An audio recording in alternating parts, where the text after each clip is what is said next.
In this video, we will show you the circular array tool. You can find the circular array tool under the Arrays section on the Tools bar in the left area of the application. If you place the mouse on top of the Arrays section, you can see that there is a rectangular array and circular array. We have already presented the rectangular array in a previous video, so this one is about the circular array. In order to use the array, you need to select something first. Let's start with this shape. When you start the array tool, a virtual preview of the array appears immediately. In reality, a virtual circle or arc is created and copies are placed upon it. The center is by default placed on the center of the axis. You can customize the properties of the array using these controls. Define the start and end angle of the arc or circle. If the start and the end angle are the same, a full circle is created. Now, define the number of copies that will be placed upon the arc. The step angle automatically changes according to the number of copies defined. If you change the angle, the array adjusts the end angle in order to fit the selected number of copies into this new angle. Using this checkbox, you can select if you want the circular array to be created clockwise or counterclockwise. Enable this option to mark the copies of the original object as clones.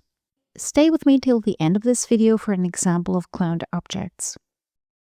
Finally, using contour steps, you can select the number of added contour lines.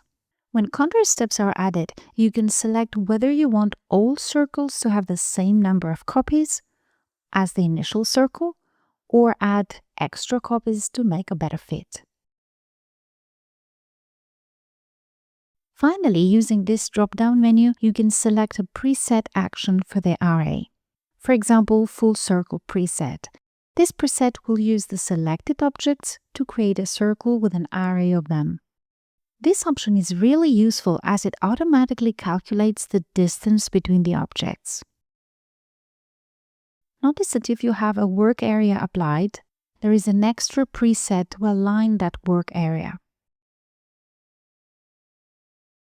You can also adjust the options of the array visually. The green line is the start angle, while the red line is the end angle, and all the blue lines are the inner copies.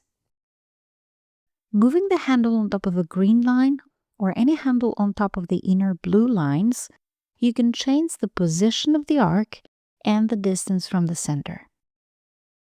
Move any of these handles away from the array center to increase the distance from the center or decrease if moving towards the center.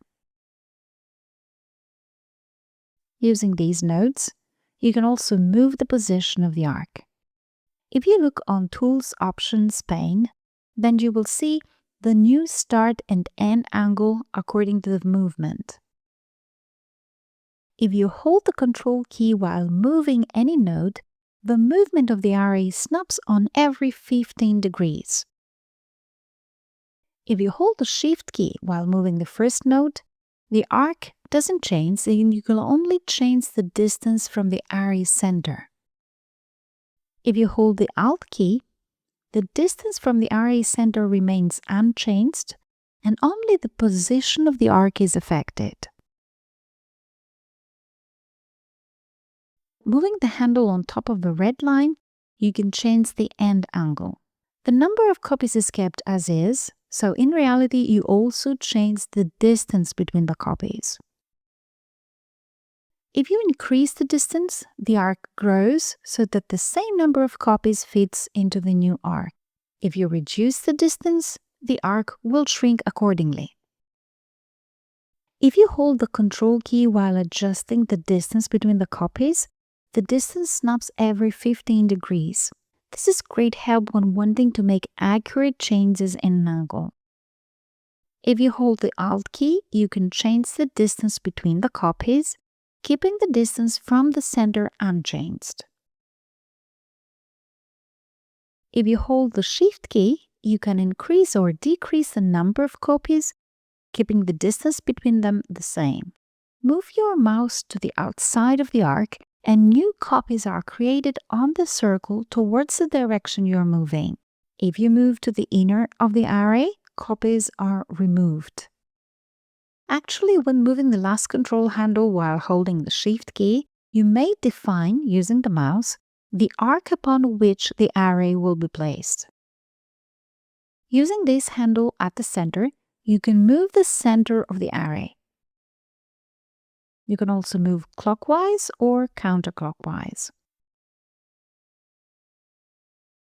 When placing the mouse on top of any control node, action handles appear. These handles appear highlighted not only on the current clone, but also on every 2 clones. It is like an X2 pattern, where for every 2 clones, one of them is affected. Now, press the mirror handle or rotate to rotate by 90 degrees. Use the handles freely to get the result you like, and when you're done, apply the array.